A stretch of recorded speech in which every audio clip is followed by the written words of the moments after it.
All right, welcome back to the podcast in progress. I'm Charlie Deist, giving you tips on how to improve the efficiency of your workflows as a podcaster. Do more in less time so you can finish your work and go outside. And today I'm drilling down into how to use this amazing new software called Descript. You might have heard of it. It's revolutionizing the editing game. No longer do you need to use Audacity. Here you can see Descript is transcribing what I'm saying in real time, and later on I'm going to be able to edit the text and it will edit in the actual audio and video file. So really a game changer. Not only does it make editing a podcast a lot more fun, it actually makes it a whole lot faster. So one of the things about Descript is that, and any editing software really, is that it's very easy to get kind of bogged down, getting too fancy. What we want to do is get in, make the most important changes, and then get out. So I kind of queued up an existing episode here that I have to edit. This was the recent episode that I did with my audio engineer extraordinaire, David Springer. If you need help recording, mastering, editing your audio, if you aren't up for doing it yourself after watching this tutorial, I recommend you reach out to David. He's a fine fellow and an excellent audio editor to boot. But I've got this checklist here. This is my list of what I do for each episode as I am editing. And it's a pretty short list. I can work through most of these in just a couple of minutes. Some of the steps take a little longer than others, but the overriding idea here is the 80-20 rule. Now, you might have heard of this before as the power law or Pareto law, which basically says that you're going to get most of the bang for your buck from just a couple of inputs. My workflow for editing begins in Riverside. Riverside.fm allows you to record high-resolution audio and video. If you're using Zoom, again, get with the program. That's like using Audacity for your audio-video editing when there's far superior software available with Descript. All right, now from here, I'm going to go to the studio where I recorded this episode. Here we go. And there's a handy feature to export to Descript. So after I do that, I'm able to open up the project file. I'm going to create a new composition here. So within Descript, it will automatically upload the files, begin to transcribe them, and create a multi-track sequence. In this case, it's the two of us having our conversation. So I just imported this. We can see the two tracks here, and we also see our videos side by side. Now, the first thing I like to do when I first import these tracks is apply something called Studio Sound.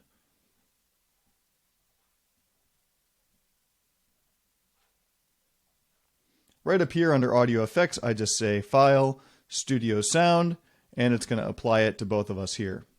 This tends to take a little while, but it's going to put a nice little finish over our audio. Make it sound like we were recording in a professional studio. So, checking off these boxes, I've transferred from Riverside, I've transcribed the files, and I've applied Studio Sound. Note I say at 80%. You've got this little toggle here where the intensity of studio sound can vary. And if you're capturing good audio to begin with, you don't really need this tuned all the way up to 100%. So in line with the 80-20 rule, I'm just going to turn this down to 80%, and it'll still improve some of the background noise and make it sound a little bit crisper, but without the robotic sound that I've noticed sometimes accompanies 100% intensity on studio sound. All right, next up is applying speaker scenes. This is where we can basically take the whole file, and instead of having a side-by-side view, we can instead have it focus on the active speaker. At times, for this, I'm going to click these little stars and say Add Scenes by Active Speaker. And now it just created a whole bunch of scenes. Every time the speaker changes, it's going to make a cut. Hey, David, how's it going? Good. How are you? In these scenes, you can see David, how's it going? So now we can see that it alternates between speakers instead of having side by side. Hey, David, how's it going? Good. How are you, Charlie? Not too bad. Notice you. And if I want to get rid of one of these scenes, or say have side by side talking heads, I just come into the script and I delete the slash mark, and then within this scene, this is scene number 3. I'm going to go ahead and drag myself over here.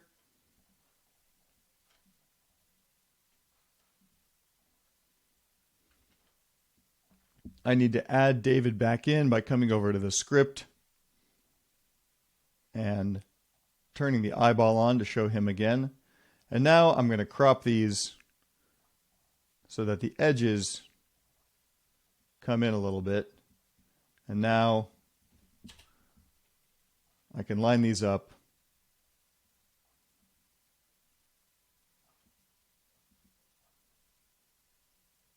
About halfway on the screen, right there.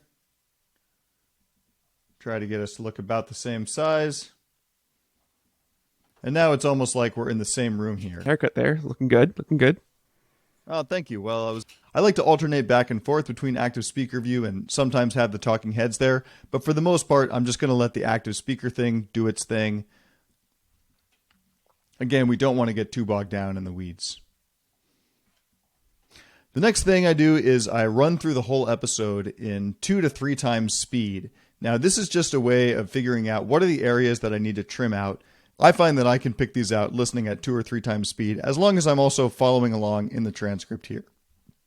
So I come down to these 3 little dots. I say playback speed, 2x, and let's just have a listen. Hey, David, how's it going? Good. How are you, Charlie? Not too bad. Notice you got a haircut there. Looking good. Looking good. Oh, thank you. Well, I was inspired by your haircut. You were looking sharp. I thought I had to up my game a little bit, and I asked the barber to make me look like Clark Gable, and instead I ended up with this Tapatio Man mustache. But I take it. So Single mile is coming up here soon, so it'll be ready. All right, now let's find a place where we want to cut. Back that up and just say one more thing. Yeah, Cinco de Mayo, Cinco de Mayo. All right, indeed, Cinco de Mayo. Well, This is the luxury of recording, though. I love it because you can It just really is. take a second. Yeah.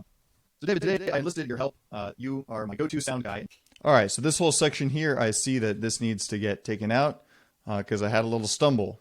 That's going to happen, and that's the beauty of recording and editing and Descript is it's very easy to identify things like this. And then I go back to where I cut and I listen to make sure that it didn't interrupt the flow. Perfect. So David, today I enlisted your help. You are my go-to. Sounds good. Now, this whole episode was 33 minutes and 32 seconds to begin with. I think I had a goal of trying to cut this down to about 15 minutes. So let's see how I do. Here's another spot where I messed up. Here, I wanted, let's see, I'm kind of deviating from the script a little bit. I'm going to pull my script over here. Once I can start that one more time. All right, find the place where the audio will flow together seamlessly. And it looks like it goes all the way back here. Cut that out.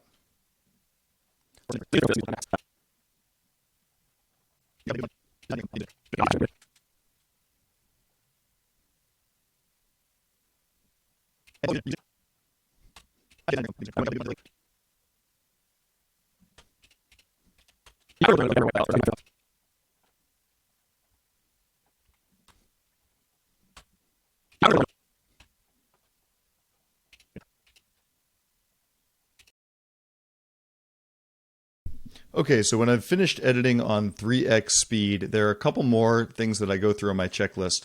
The next one is eliminating filler words. Now here the 80-20 law is especially important because you could spend all day kind of painstakingly going through your transcript and eliminating them one at a time. Thankfully, there is this feature to highlight them all, and I can see, all right, I've got 35, oh, wait, no, that's truncating silence. We want remove filler words. We'll get to shortening word gaps in a second, but with the filler words, I've got 175 of them. If we scroll through this list, we can find different places. What can we do? You know, peaking is a situation. Sometimes you might see that the filler word production kind of runs on really into the other words themselves, and you can see that it has highlighted in the waveform file here. But if we just were to delete this, if we follow Descript's sort of straightforward thing, then what's going to happen, let's say we delete this one. Then Hold on. Let's see. Okay, you production. This one we're going to say. You can't really correct. So let's take an example. I'm going to highlight one of these. Plosives. You might. Now in that case, it's a duplicate word that was intentional. Now here we have like a weird, gross sort of tone. Let's see if we can clean this up. Like a weird, gross sort of tone on the microphone. And now let's just go through and delete all the things that it specifies as filler words. And let's listen to how this sounds. A little bit like a weird, gross tone on the microphone, and that comes from... To me, that sounds a little bit jumpy, because what you see, if you look closely at the waveform, before we deleted these, it all kind of blends together. There's not a clear amount of silence on either side. In some other cases, you have a filler word where there is clear silence on both sides, and I like to just press the B key to cut here, cut there, and manually delete this. So Descript is great for identifying filler words, and if you have the time, you can go through and try to identify the ones that have clear space on either side. But if it blends in here, if we try to delete this one, I'll just show again. See that little chunk that right there? Did you hear the blip? That little chunk that. So it just sounds more awkward than if we leave the in there. That little chunk that is. You can easily identify places where there's just redundancy, and that's a different process. I'm not always finding it when I'm going through at 3x speed, but at the end, sometimes I'll do one final read through and just see if there's little places where I can cut out the fluff. All right, so we've eliminated the clear and discrete filler words, focusing on cutting longer chunks. Now we can truncate silence. This is a similar tool where it's going to find all the word gaps. And here I've got 9 results of 2 seconds or more. I'm going to shorten those to half a second, and I'm just going to apply this in bulk. I could look at these and see where they're happening. Sometimes, let me get this guy. See what happened. So that was just a case where I was moving around my microphone stand, and that is an awkwardly long silence. Indeed, 3.8 seconds. This one, 2.1 seconds. Here, David stops to think. We can get rid of that. Laser battle. We'll find out on the next episode of Podcast. Now, for some reason, it identified this as a. We'll find out on the next episode silence, of Podcast in fact, it's not. So it can be risky doing apply to all. I'm going to go through and actually just do these manually. Look at them one by one. I have here. And ideally, actually, we would be able to see what that changes after the fact. Because here, look, it's going to cut off this whole chunk of probably if I just follow the script guidelines. So again, I'm going to manually go in. The AI is not quite there. Still requires a little bit of adult supervision. Next one. I have here. Have here. Just cut. Okay. Cut. Delete. Okay, now. Or what it looks like. You can do a cut here and then drag over. Same sort of thing, as long as you leave a little bit of silence on either side there. Microphone. Next one. Cut. So one more green. Oops.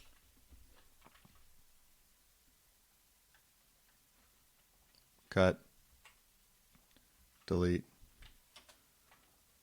Delete. Laser battle. We'll find out on the next episode of Podcast. Yeah, I'm not sure why it thinks that this is silence, but that's some kind of a glitch here. Excellent. So, and again, if I just delete this as it stands on the side, if we just apply that, excellent. We're at the perfect 20-minute mark. Let's go back there and see what it did.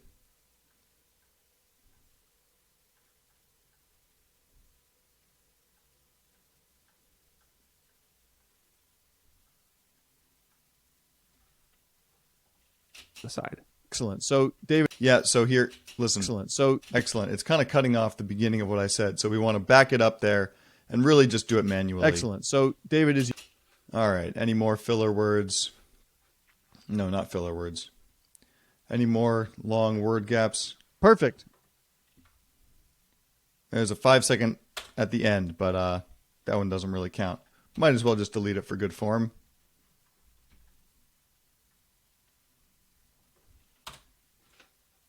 Laser battle. We'll find out on the next. Almost literally.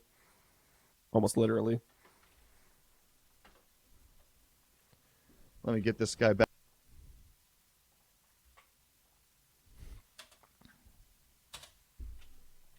Literally. Let me get this guy back on here. Well, I don't. Yeah, maybe it means that he's an audio. All right, so we've shortened the word gaps. And at this stage, once the script is basically in its final intact form, this is where I typically export the transcript. So I go publish, export, transcript, and export. That's going to export it without any of the little fluff or redundancy, and it gives me just a nice clean text file.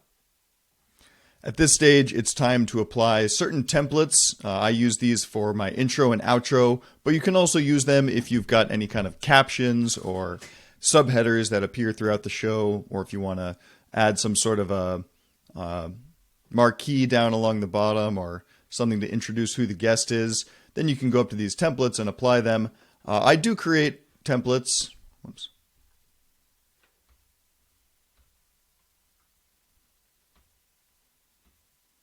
The templates that I find most useful are definitely the intro and outro. So I've already plugged in my intro. I've already plugged in my intro, which is just this music that fades in, and then I've got a podcast in progress logo here. So David, a couple of years ago, I enlisted you to be, but for the outro, I'll show you how this works for the outro. First thing I'm going to do is come down to the very end, and I'm going to create a new scene. Then I go up here and I'm going to apply the template. In this case, it's the outro template. Here it goes, apply template. And it just goes ahead and puts in my outro music plus the little outro banner. Actually, this one's a little bit out of date. I've since updated this with the intro banner. But here I can just kind of drag this over and adjust it. I don't have to go looking for the files. They're right there in my template. If you have your own audio as part of a template, like a outro line that you deliver each time, you can also add that, and it will just pop right here into the timeline. So from here, we're pretty much ready to publish. You can go up here, and if you have it linked to your different accounts, you could publish it as YouTube, whatever podcasting service you use, and that's a wrap.